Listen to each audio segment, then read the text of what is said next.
Mobile Legends Podcast.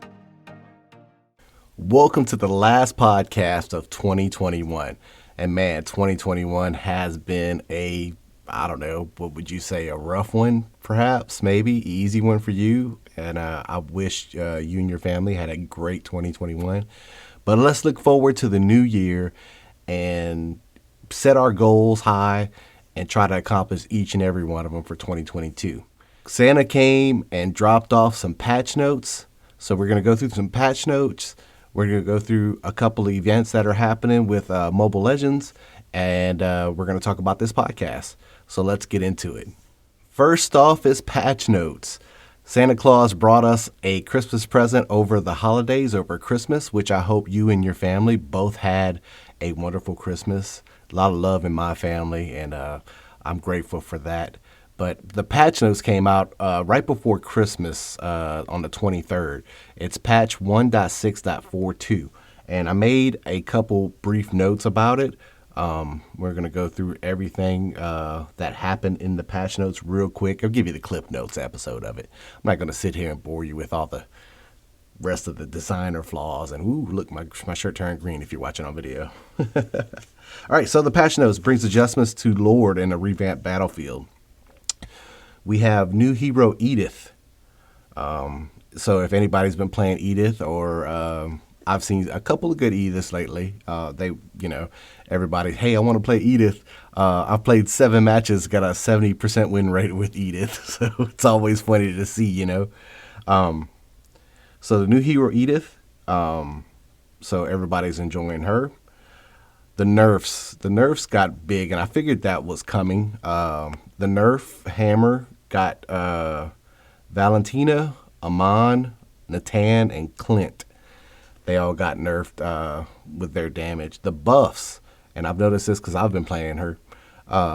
Leslie got buff. Franco got a damage buff, so there might be a damage build for Franco.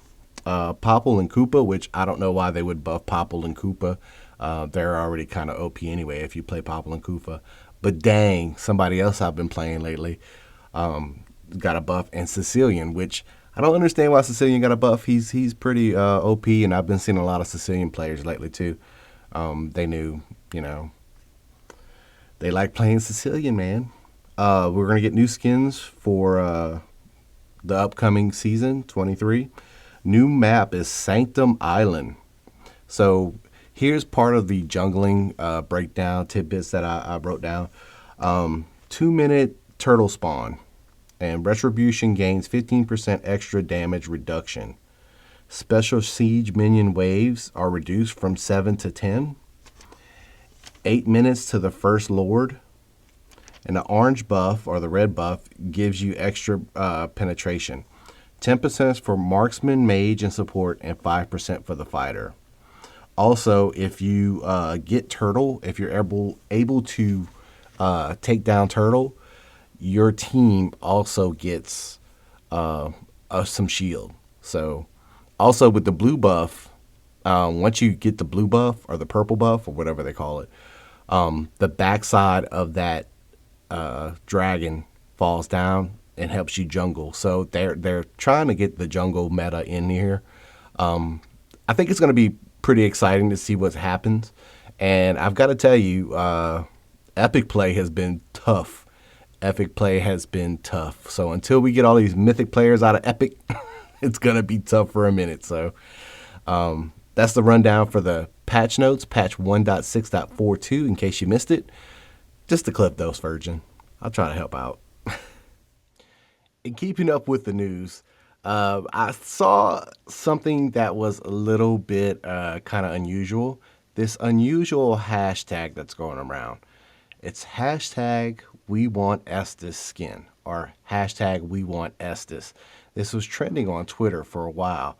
So after M3, Blacklist International was able to pick their hero they wanted to design over Blacklist. And apparently they wanted Estes. So with Estes having to be, or being the Blacklist pick, Moonshine was supposed to put this out. And apparently they didn't, which caused a whole bunch of ruckus on Twitter, whole bunch of, that's what Twitter's about. Twitter's a dumpster fire when it comes to these things. But I had to mention it because it was so interesting that this hashtag weWantEstes came out, which effectively started drawing memes about the rating of the game in the app stores. Now, I haven't seen it in our app store, so I'm wondering if this is just a meme or not.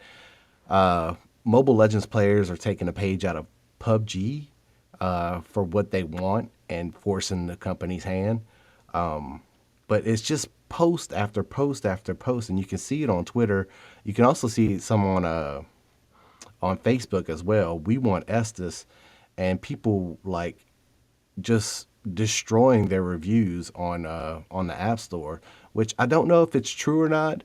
I haven't really dug deep into it, but I just thought the hashtag itself was really, really interesting and really, really funny. Like, these people are diehard weWantEstes fans, Blacklist International. You know, that speaks to the love of what like the players in Southeast Asia, especially in the Philippines, how they love their pro team. They want their Estes skin from Blacklist International. So I guess there's been some delay in development, and I know there was a post about what Moontime was doing with developing the skin, but just check out the hashtag for yourself. Hashtag weWantEstes and hashtag weWantEstes skin. Pretty funny stuff. Pretty unique way to force a company's hand, and hey, we want Estes. Let's see it. But check it out on Twitter. Check it out on Facebook. It's there. Some cool tidbits from Mobile Legends. If you are a legal resident of the U.S. and Canada, so attention, MLB has a Christmas gift for you. 'Tis the season to gift back. We're giving away a $1,000 Amazon gift card per winner for a total of 10 lucky winners to celebrate the holiday season. So you click on the link and you add your photo, you pick your favorite MLBB frame, and you share it on the social channels. And like I said, this event's only open to legal residents of the United States and Canada. But I thought it was pretty cool. They ought to just put like a social, if they build out a social frame, kind of like your avatar. I think it would be kind of cool to be able to put that on your profile pic. I mean, true fans, right? I would do it in a heartbeat, but true fans want the frames, and you can win a $1,000 gift card from Amazon. So enter to win. The last day is the 31st, which is tomorrow as the date of time in this recording. And pretty fun to do, man. I've done it. Hopefully I win. I would like to get $100 gift card. Real quick, I wanted to give props to the North American Community Tournament. Mobile Legends put on this North American Community Tournament. And congrats to THU.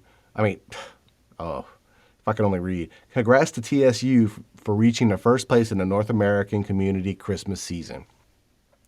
They also have a highlight on their Facebook page. This is on facebook.com. North America.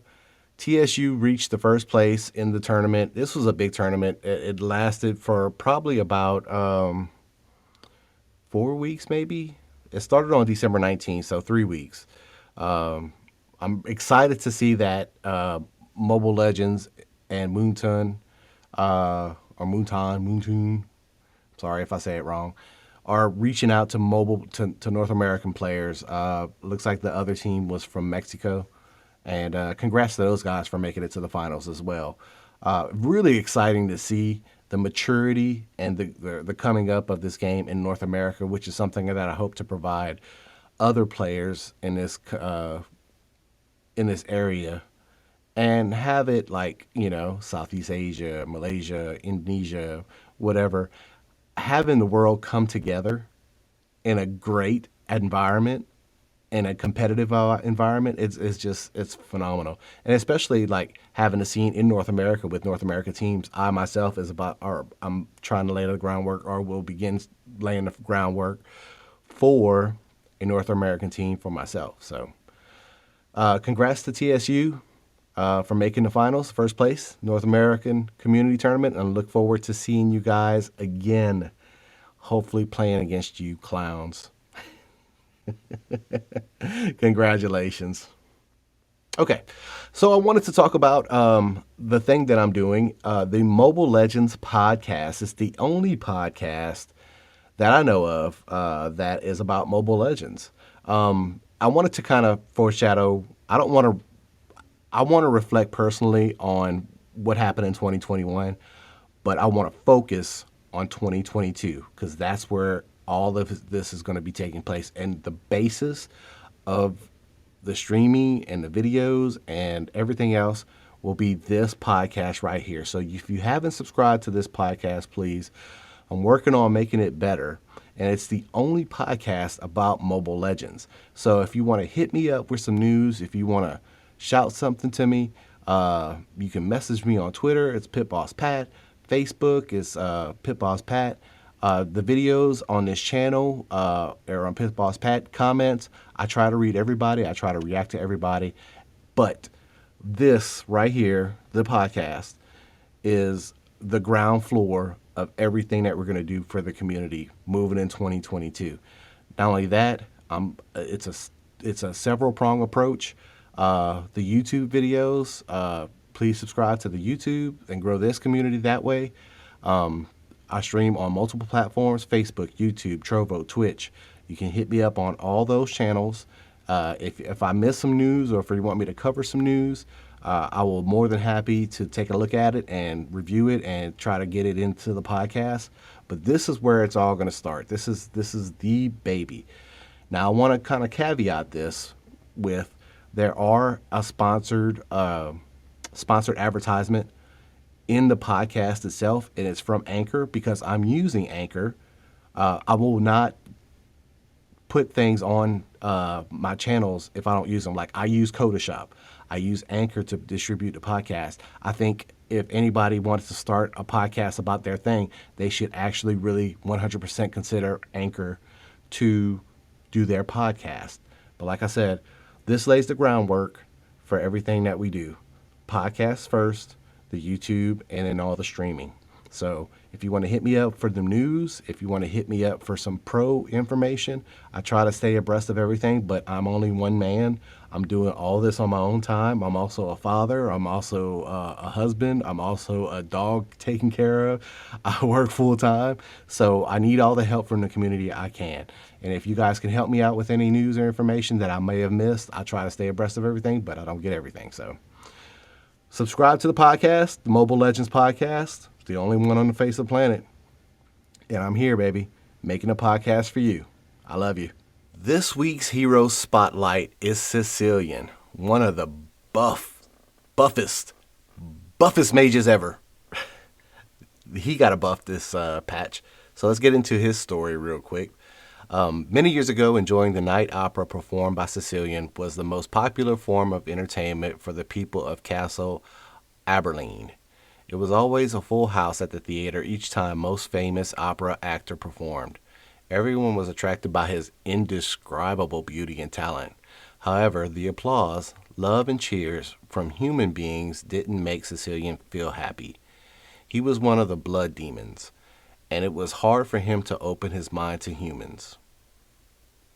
As long as Cecilion could remember, his kind had been living in a place where human beings lived. The oppression of Lord Lava against the blood demons meant a dark future for them. As such, some demons decided to leave the despair place and came to live among the humans. They were eager to seek forgiveness from Lord of the Light, live normally, and integrate into human society. But the fact was that they not only suffered from hostility from human society, but they also hunted down by the abyss. When Cecilion became an adult, he was the only one left amongst his kind. In order to hide his true identity, Cecilion lived in Castle Aberline as an opera actor and tried to cover up all abilities and characteristics related to the blood demons. He was gorgeous and elegant on stage, surrounded by thousands of people. But at night, Cecilion spent his nights alone, night after night. Lonely days continued until Cecilion made an unforgettable performance. When he went to the center of the stage to take his bow, he saw Carmilla, and this beautiful lady was looking at him too. At this moment, the two lonely souls instantly fell in love. Although Cecilion always warned himself against having contact with human beings, he could not resist his love for Camilla. So he decided to follow his heart in each performance. Cecilion would sing a song for Camilla, and they would never cease eye contact with each other. When talking about his own life, Cecilion chose to keep it as a secret. Even when Carmilla had doubts about his lifestyle, he still said nothing about it. As flames of love grew stronger, they had met secretly more frequently. Carmilla's father, Earl Anasac, knew everything about what they did. In his eyes, the Earl only thought Cecilion was just humble opera actor. He felt Carmilla should get married with a powerful man. When this couple's love grew deeper, Earl Anasac violently interrupted the relationship between the two, imprisoned Carmilla, sealed the opera house, and exiled Cecilion. Soon after, there was a rumor that Earl Anasac was about to marry off his only daughter, Camilla, to the new Baron Tywell. At this time, Cecilion was so tempted to knock down the guards and take Carmilla away. However, he knew that he couldn't bring happiness to her, as she would become a fugitive on the run. After careful thought, he thought it would be best to give up. The night was drawing to close, and at dawn, Carmilla was to marry Baron Tywell. Man, that's a hard word to say, Tyrell. Before the first light of dawn, Cecilion placed a rose and a letter with his name at Carmilla's window and turned away. But what Cecilion didn't know was that his estranged lifestyle was not important to Carmilla, and she didn't care if he was a blood demon or a human being. She loved Cecilion for who he is. After putting on the white wedding dress, Carmilla cut her wrist with a sharp dagger, forfeiting her life for her love, Cecilion. Giving up Carmilla made Cecilion feel terrible inside, and his life seemed to return to what it had been. After 2 lonely nights, Cecilion went to see Carmilla from a distance. But when Cecilion arrived, he found Carmilla's cold corpse lying still at a solemn funeral. For a moment, Cecilion felt nothing but pain and regret. How could he live as a human being without Carmilla? The new moon rose. Cecilion spread his wings and swept through the city in the cold night, taking away his love. After that day, the people of Castle Aberline never saw Cecilion or Camilla again. Only the legend of the night, which passed from mouth to mouth over time. When the night came, Carmilla nestled in Cecilion's arms above the top of Castle Aberline, as if time stood still. Cecilion has an HP of 2,518, an HP regen of 6.8, a physical attack of 105, a physical defense of 20, an attack speed of 1, attack speed of 100%, mana of 700, mana regen of 30, magic power of 0, magic defense of 15, and a movement speed of 255. And that is our hero spotlight, Cecilion. All right, moving along with our top 10 banned heroes of the week, we have Amon being banned 64.16% of the time. We have Natan being banned 57.12% of the time. We have Valentina being banned 56.31% of the time. And she's getting the ban hammer left and right. Karina getting banned 43.84% of the time. Now, with Karina, I've actually been playing her in ranked and without a problem. So people are either overlooking Karina or, they're just getting into epic. So that's not a hard pick to get. Number 5 is Edith, because she's an OP hero at first. Of course, she's going to get banned 42.85% of the time. Paquito's getting banned 25.72% of the time, which would probably be a good pick right now because not many people are banning Paquito in the lower elo. Number 7 is Vale getting banned 23.17% of the time. Number 8 is Aldous, getting banned 21.42% of the time. Number 9, which is Clint, which he since he got the nerf, he might fall out of the top 10, being banned 18.24% of the time. And number 10, rounding out the top 10 banned heroes, the handsome Mr. Lancelot, being banned 14.9% of the time. Now, so we usually do the top 10 banned heroes, but let me give an honorable mention to Estes, being banned 11.25% of the time, the 11th banned hero. That kind of makes it funny. The solution to Estes, break the code. We got to get him. So there's your top 10 banned heroes, plus one honorable mention. All right.